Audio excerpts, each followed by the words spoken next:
you, Bhante. Okay, thank you so much for that introduction. And also, I'd just like to say that I gave my first public talk when I arrived in Sri Lanka at Maitriya Hall in 1976 at the invitation of the very well known and respected Alec Robinson. And he soon became a mentor of mine. I'd never given public speeches before, and he gave me a great deal of encouragement. And so I sort of looked to him as my public speaking guru and remember him with great affection. And thus I'm very honored, actually, to be invited back to Maitriya Hall after nearly 40 years. And I can't see everybody, but I hope maybe there might be a few old Maitriya Hall people there who may have attended some of my talks. Anyway, I thank you all very much for being so kind to invite me to give this talk today. And what I'd like to talk about today is a subject that is often discussed and probably familiar to most people, and that is about the Four Brahmaviharas, the Four Sublime States. And generally, most people who have some knowledge of Buddhism, particularly people who might be doing some meditation, probably know quite a lot about the Four Brahmaviharas. But today I'd like to sort of look at them from maybe a different point of view, from a different perspective, perhaps even from a fresh and new perspective. So generally speaking, the Four Brahmaviharas are presented as four related but separate states of mind. So on the one hand, we have love or loving kindness. On the other, compassion and sympathetic joy and equanimity.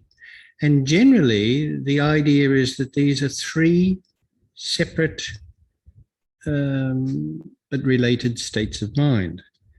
Now, if we go back, first of all, let's talk something about why these four states have this name. Why are they called Brahmaviharas?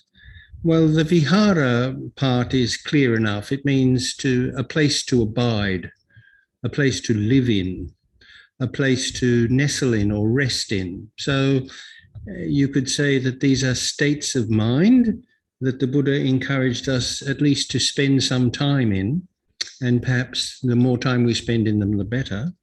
But what about Brahma? Why Brahma? Well, in Pali, the word Brahma means the highest, the ultimate, the top. But it also was the name of the Vedic god who is considered to be the creator in early Brahmanism or in early Hinduism. And he was a particularly unusual god, we are told, because he had 4 arms and 4 faces. So if you go to the Kelaniya temple, I think they have a statue of, I recall they have a statue there, and he's got 4 arms. Sometimes he's got 6 arms, but he's always got 4 faces.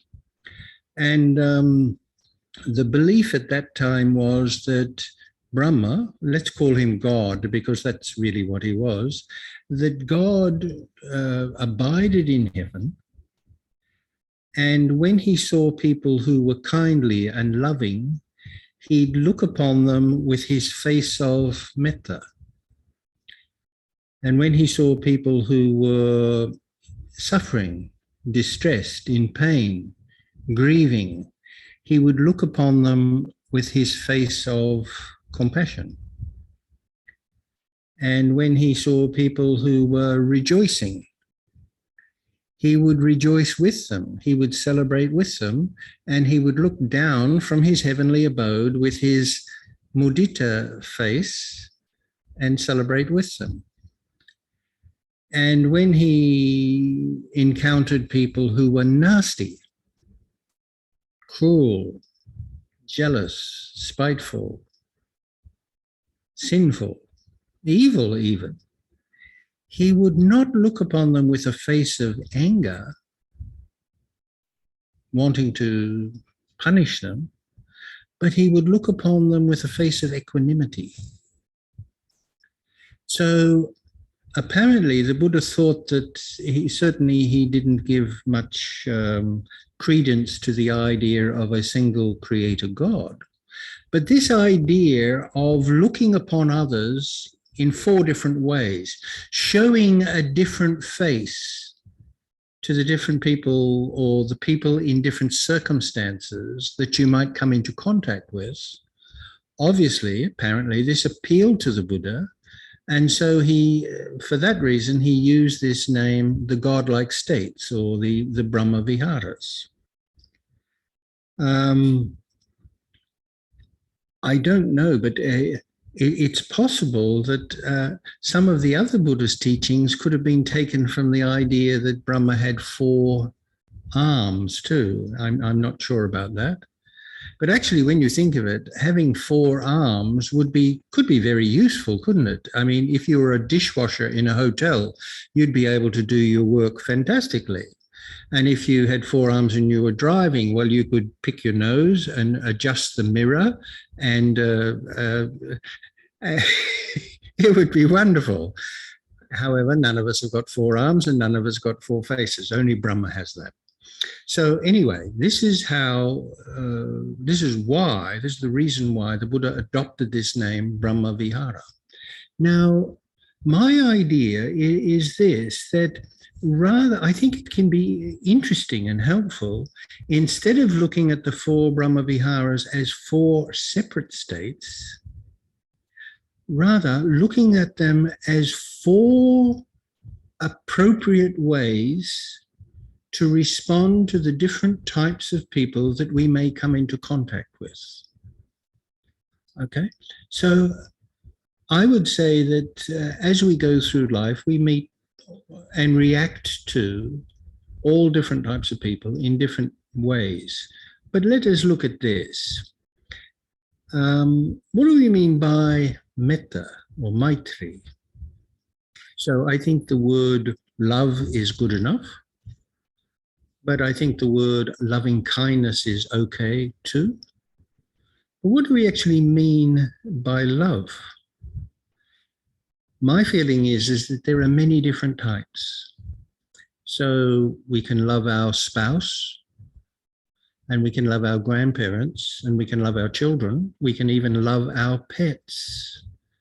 And clearly, all those types of love have something in common. That's why we use, in English anyway, that's why we use one word for all those different types of love. And yet they are different. Clearly, the love you have for your spouse will have important differences from the love you have with your children. Okay? And the love you have for your grandparents may be very different from the type of love that you have towards your pets. So they have something in common. All those types of love have something in common, but they have some differences as well. Now, most people think of love as something associated with very positive feeling. In fact, something like romantic love, which again is another type of love. The first time you fall in love, you have an euphoric feeling. You see things bright and new, very differently from what you would before. And in particular, you see the person that you love in a most unusual way. So a young man will say that his girlfriend has got hair like silk and eyes like stars. But when you look at their eyes, well, they don't look to be very much different from anybody else's. But in the state of mind of romantic love, things appear to be different.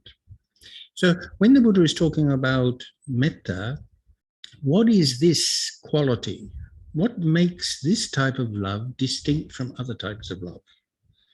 Now, I often hear the word, I don't know if this is used commonly in Sri Lanka, but I often hear people in the West at least say that they love their children unconditionally, or they love their partner, their spouse, unconditionally, or I have unconditional love for my daughter, or something like that.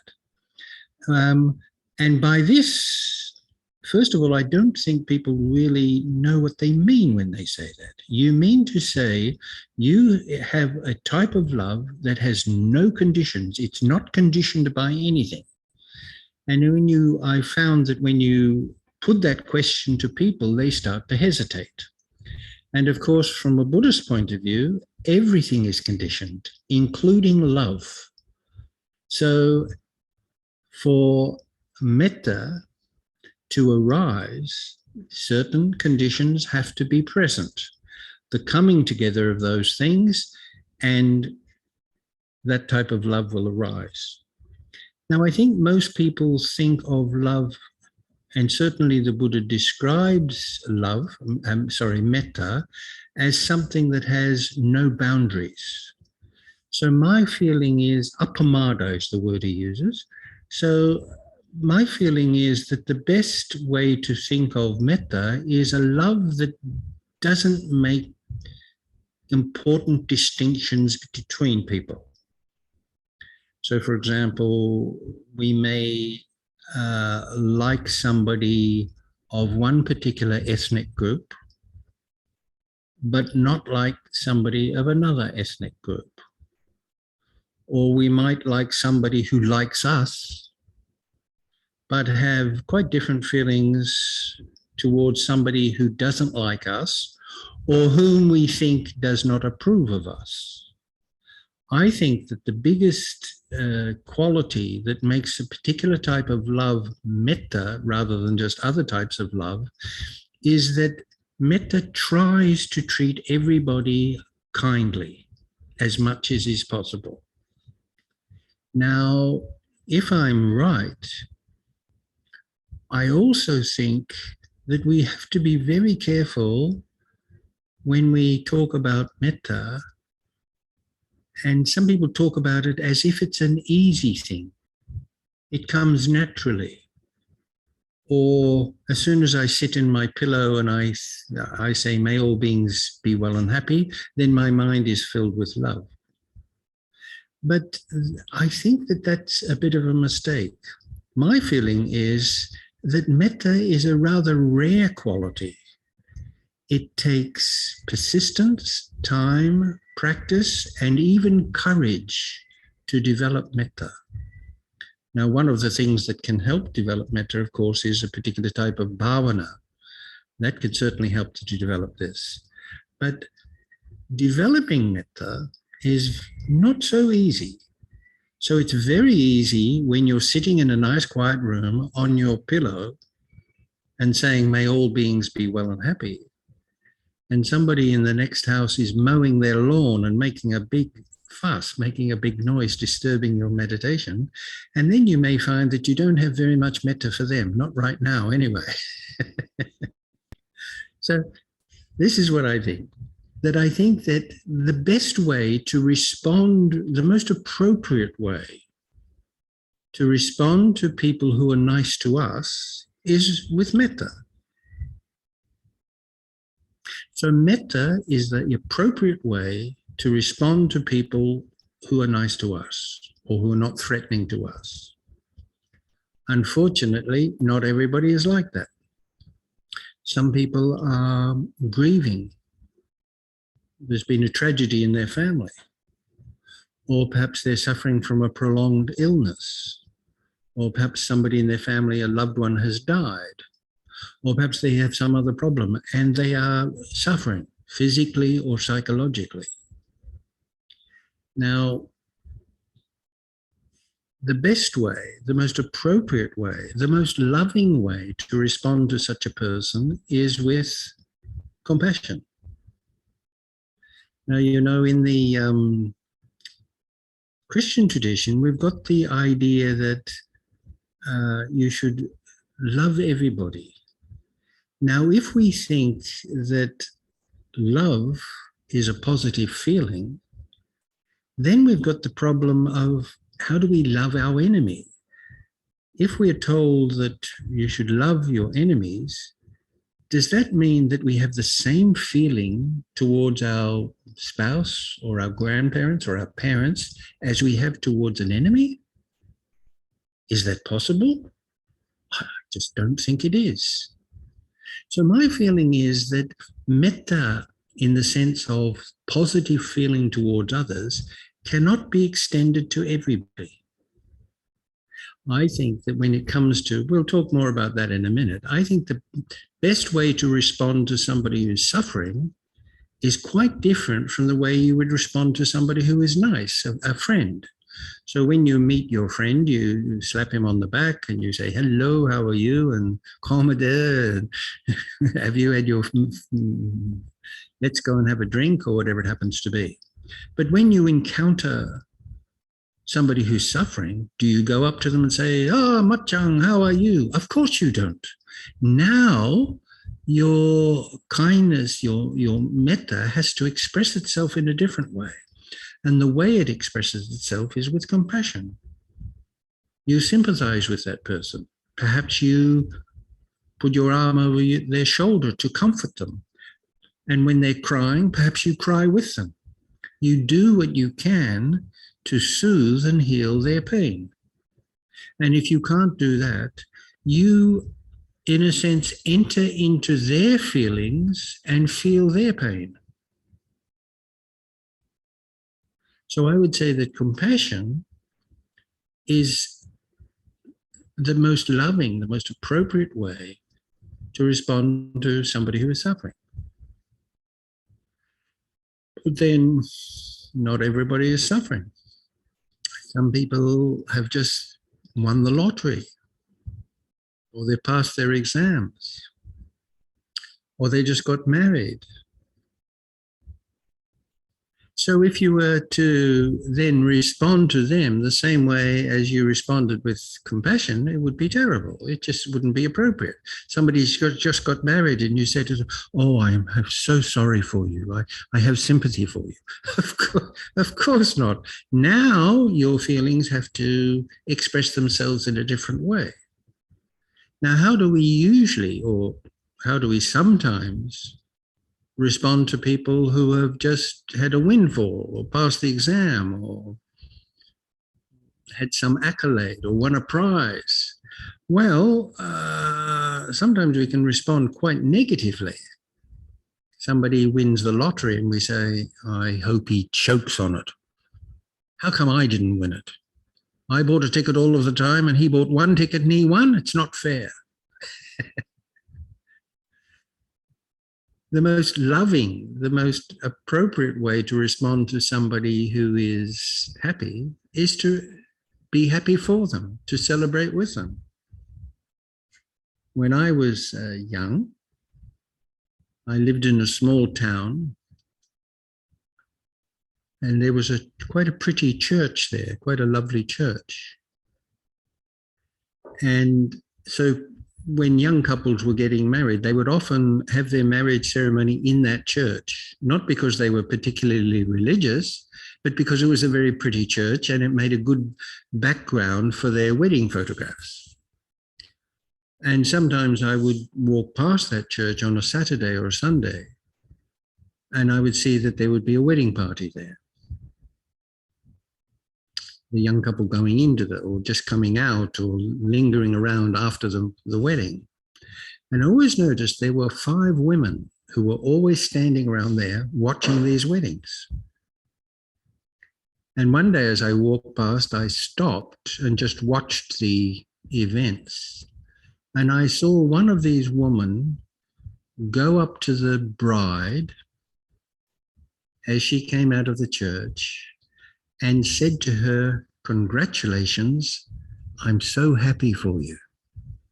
And I found out that these 5 women, they would go to the church every Sunday just so that they could enjoy and participate in the happiness of the young couples and their families. That to me has always remained in my mind as one of the most lovely examples of mudita. I don't know who those people are. I probably will never meet them again. But they are so happy, and it makes me happy to see that. That is a perfectly good example of what mudita is, or at least should be. So mudita is the most loving way, the most appropriate way to respond to people who are happy or rejoicing or have got something that they want or they've succeeded. And then we come to the last of the four Brahmaviharas.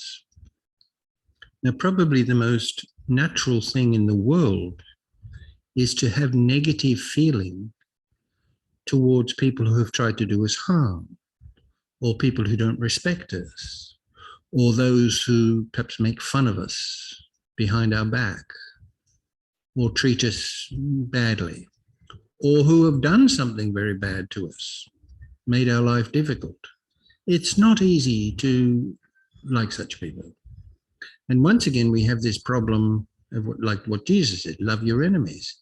How do you do that? I mean, do you have metta towards them in the normal sense? Positive feeling? Offer a hand to them? I think it's not easy. To have sympathy for them, perhaps that might be a little bit easier, but that's still, generally we don't have sympathy for the people who have really done us harm. We certainly don't celebrate with them. What is the most appropriate way to respond to people who threaten us or are nasty or have done something bad to us? Well, according to the Buddha, it seems to me that the most appropriate way is not to love them or radiate metta to them. I imagine people sort of going, I really like you, or may you be well and happy. Never do that. Be honest in what you feel. The most appropriate way, if you can do it, is to be equanimous towards them. Have, in a sense, a degree of distance or disconnection from them. Now, that's not easy too, but it is certainly easier than what we would normally do is when we say we radiate metta towards people. A much better idea would be to try to be detached from them as much as possible. Now, if we can do that, if when we encounter people who we don't like, who make it difficult to like them, if we can have equanimity towards them, then we free ourselves from the really nasty thoughts and passions that we have as a result of hatred. We probably have all had the experience of lying in bed at night and thinking, why that person, he did that to me, he had no right to do that.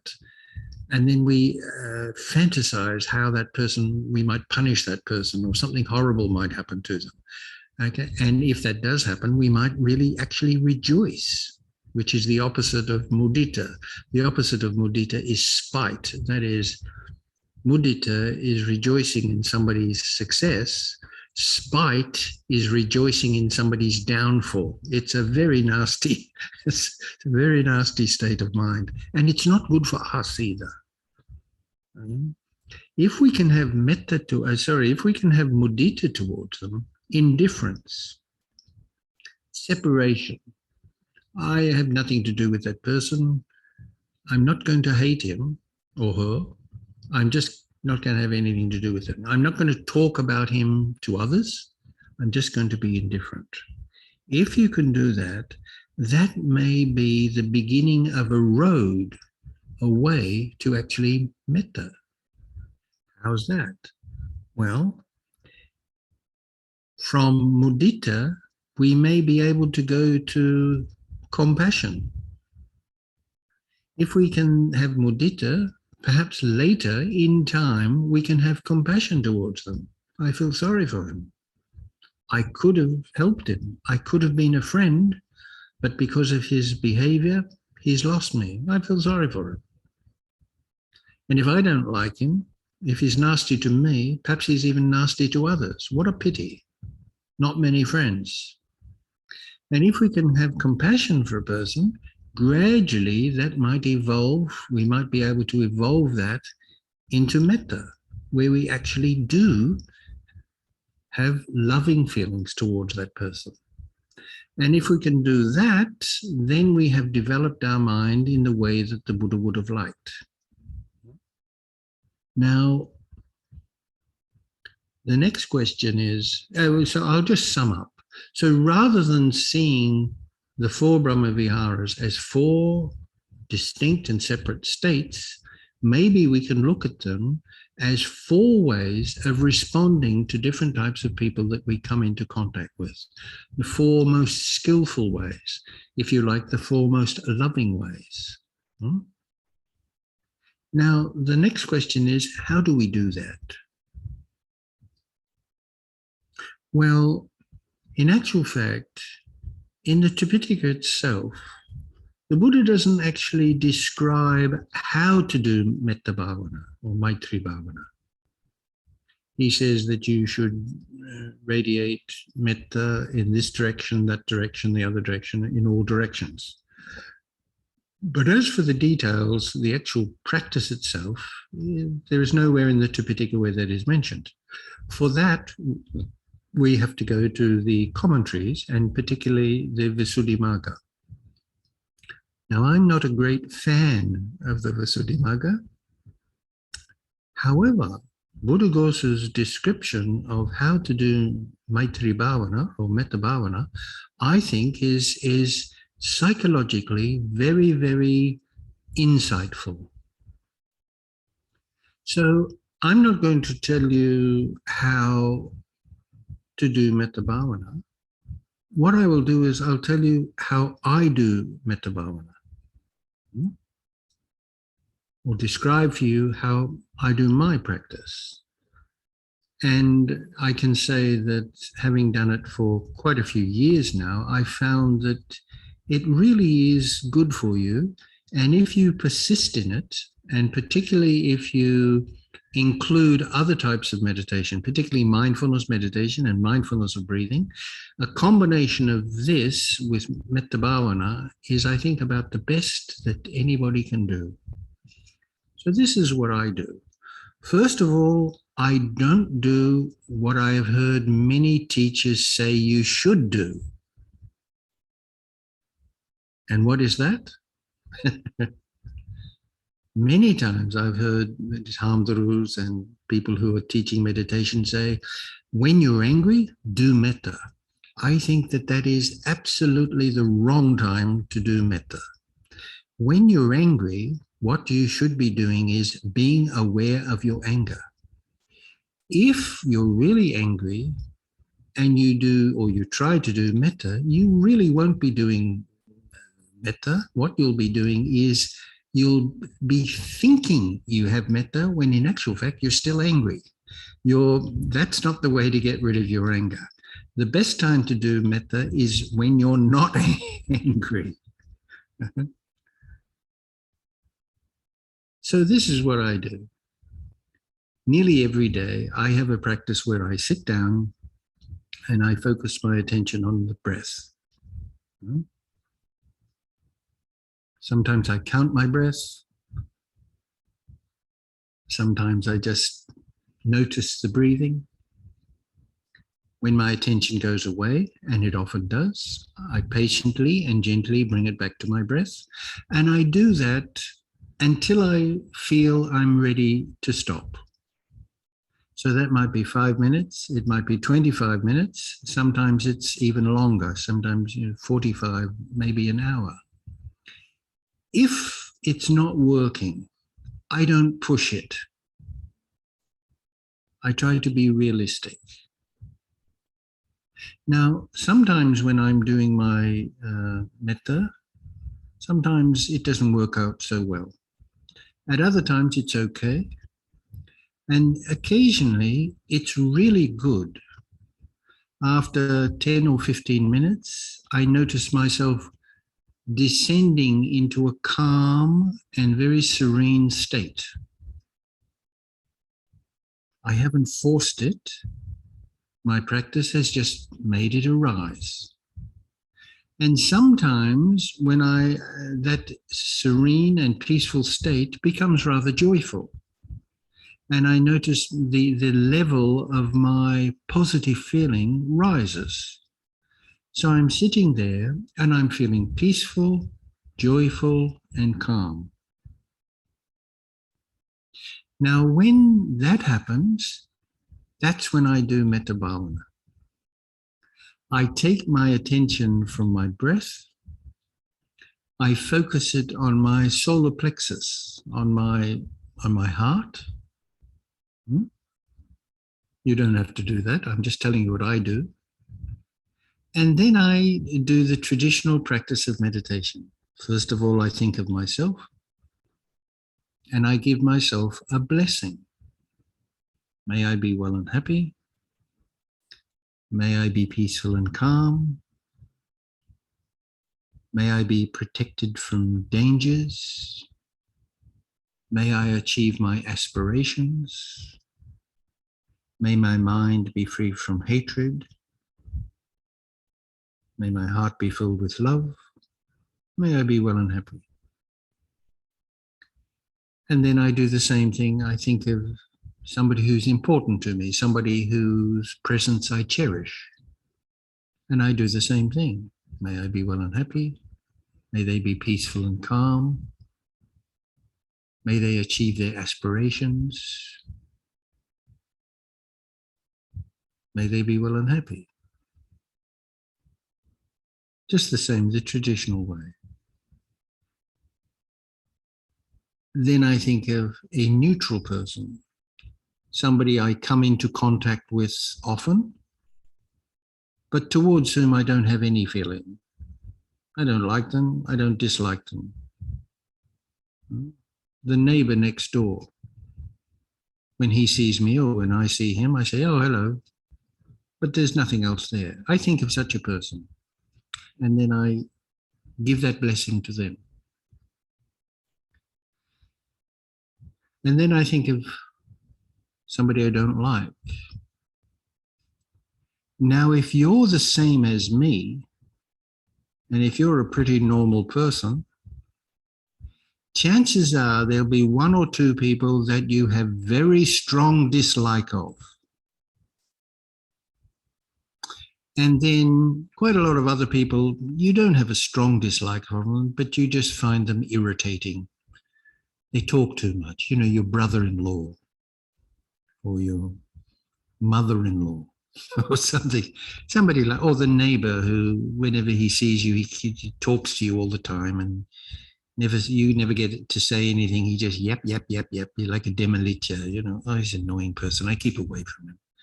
So, and there will be other people, you have negative feelings, but not really very strong negative feelings. So I think it's best to pick one of those people. And then do method, impart a blessing to them also. Then I don't time myself. I do each of these according to how I feel. 3 or 4 minutes. May you be well and happy. May you be peaceful and calm. May you be protected from dangers. May you achieve your aspirations. May your mind be free from hatred. May your heart be filled with love. May you be well and happy. So sometimes, simply according to how I feel, sometimes I take 4 or 5 minutes to do that. Sometimes less. Then I move on to the next person. Then when I get to the end, I've radiated metta to somebody I don't like. According to Buddhaghosa, then what you might do is then you think of all beings in different directions. May all beings in this direction be well and happy. May all beings in that direction, may all beings, and so on. So sometimes I do that. But at other times what I do is I think of somebody I know or somebody I know of who's got lots of problems right now. They've got financial problems, health problems, relationship problems. Basically, they're not having a good time. I think of that person and I impart a blessing to them also. So according to how I feel, according to what seems natural, I either do the directional metta bhavana or the individual metta bhavana. So some weeks ago, for example, I just happened to be watching the news. And there was a news item about a bomb that had gone off in Afghanistan or somewhere. And for a few moments, it focused on some poor woman who was obviously, one member of her family must have been killed in that bomb, people running all over the place, and this poor woman was sobbing and hysterical with fear and grief. And the camera focused on her for like half a minute. And that day, that evening, when I did the metta, her face came up into my mind. Poor woman, what a terrible situation. And so quite naturally, I don't know who she was, I don't know her name was, but there was the image of her face in my mind, and I just imparted a blessing to her. And then when I finished that, I just sit there until it seems right to get up. I don't time myself. That's what I do. Now, I have found that doing this over the years does actually have an impact upon you, and a very positive impact upon you. I'm 70 years old now. I've had difficult relationships with some people and wonderful relationships with others. There are times when I have done things that I'm proud of and things maybe that I'm not proud of.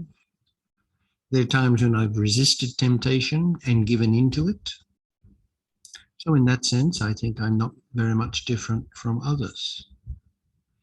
So I think, like all ordinary people, I have my good points and my negative points, things that I'm pleased about in myself, other things that I'm not pleased about in myself. And I have found that doing this meditation over time really helps to heal any negative feelings you have about yourself and negative feelings you have about others. It helps to enhance positive feelings you have towards yourself and positive feelings you have toward others. And the other thing that I've noticed is it tends to create a background, a hardly noticed background of positive feeling in your life. That is, that generally you are more happy. You have more positive feeling.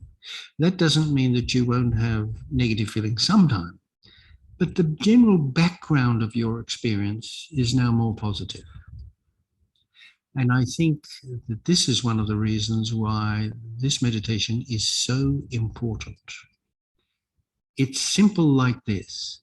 People who are happy generally do not go around making other people unhappy. The people who cause difficulties and obstacles and for others, generally they're not happy themselves. They're doing that because they're not happy. They've had a difficult upbringing, so they want to create difficulties for others. People who are at ease with themselves, people who are able to forgive themselves for their shortcomings, people are able to rejoice in their good qualities. Those people tend not to go around making difficulties for others. So you might say, from a Buddhist perspective, you actually have an obligation to try to become more happy, because the happier you are, the more at ease you are, the less you'll go around hurting others. And that, I think, is the wonderful thing about Metta Bhavana. Now, I'd like to mention one other thing, and that is, I think that I hear a lot nowadays, maybe because some meditation teachers encourage people to take on very deep types of meditation, and they encourage them to reach or try to attain states that probably it's not easy to attain. So I've met people who are always going on and talking about, well, have I reached the third stage, or did I reach the jhanas? And look, I've been meditating for 5 years. I still haven't attained one of the jhanas. Did you attain a jhana? Well, no, I got Nirodha Samapatti, but I'm not. I don't think that this is very helpful. I think that what happens is when people start thinking like this, they inevitably become frustrated and disappointed. If you're an ordinary person, a doctor or a carpenter or a govitang or whatever you are not going to attain enlightenment in this life. It's just not going to happen. Give up everything and go and live in a cave in Maitriya or somewhere like that. Maybe that will happen.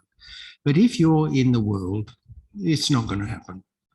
And if you think that it is going to happen, you'll probably just end up being frustrated and giving up meditation and thinking, oh, it's nice, but it doesn't work. Aim realistically. And I think for anybody who thinks like that, a combination of mindfulness of breathing and Metta Bhavana, I think, is the best thing that you can possibly do. Incidentally, I think another reason why some people are very, very interested in attaining high meditation states is because of pride. When they hear that there's this type of meditation, Metta Bhavana, but then there's Vipassana, that's the highest one. Well, they don't want Metta Bhavana. No.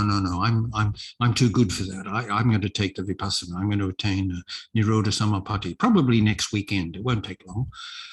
I think that there's an element of pride here.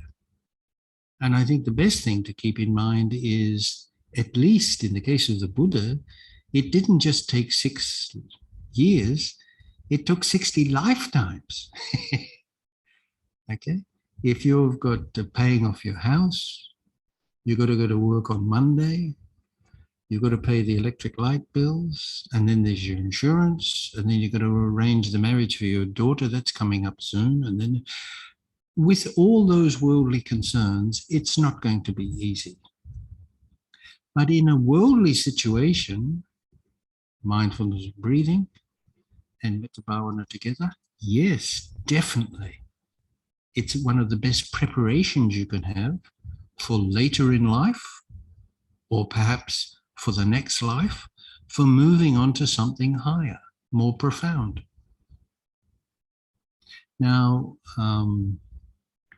it was mentioned before, mindfulness practice.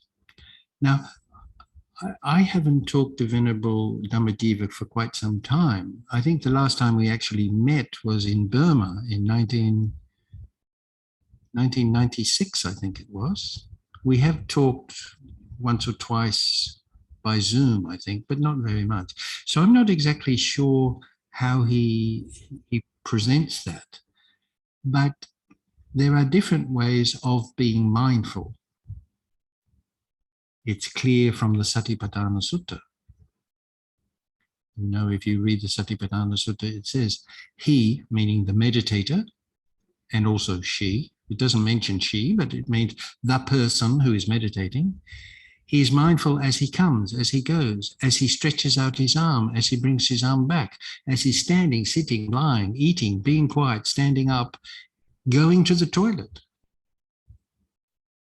Read the Satipatthana Sutta, it says that. So it's describing all sorts of ordinary activities. And the Satipatthana Sutta said, he tries to be mindful in all these activities. So you might say that there are two types of meditation. There is sitting meditation and active meditation. Now, sitting meditation is, of course, when you have a comfortable pillow and you sit there with your arms folded and your hands in your lap and you meditate. That's good. But if you can only meditate in that situation, then, of course, you can only be aware of a very small aspect of your life. But if you're able to be mindful as you're waiting for the bus, or you're walking to the shop, or you're preparing food for lunch, or you're eating your food, or you're going to the toilet, if you can be aware, have moments of awareness in those activities, then what is happening is your meditation is now becoming a part of your daily life rather than something separate from your daily life. So I think when I'm talking about mindfulness of breathing, I would add to that mindfulness generally, which I think is, you can correct me if I'm wrong, but I think that is how Venerable Dhammajiva is presenting meditation to people. And with that, I think that's all I can say. So just to sum up, I would say that we can look at the four Brahmaviharas from 2 points of view. We can see them as 4 separate and independent states, or we can see them as 4 skillful and loving ways to relate to people in different situations, and that a combination of metta meditation with mindfulness meditation, including mindfulness of breathing, is something that everybody can benefit from, whether they're living in a home or an aranya. Anybody can benefit from that. Okay, so if there's anything anybody would like to ask, I do my best to answer your questions. And in the beginning, at least, let's deal with any questions related to what I've talked about. And if there's any time left, we can talk about other things.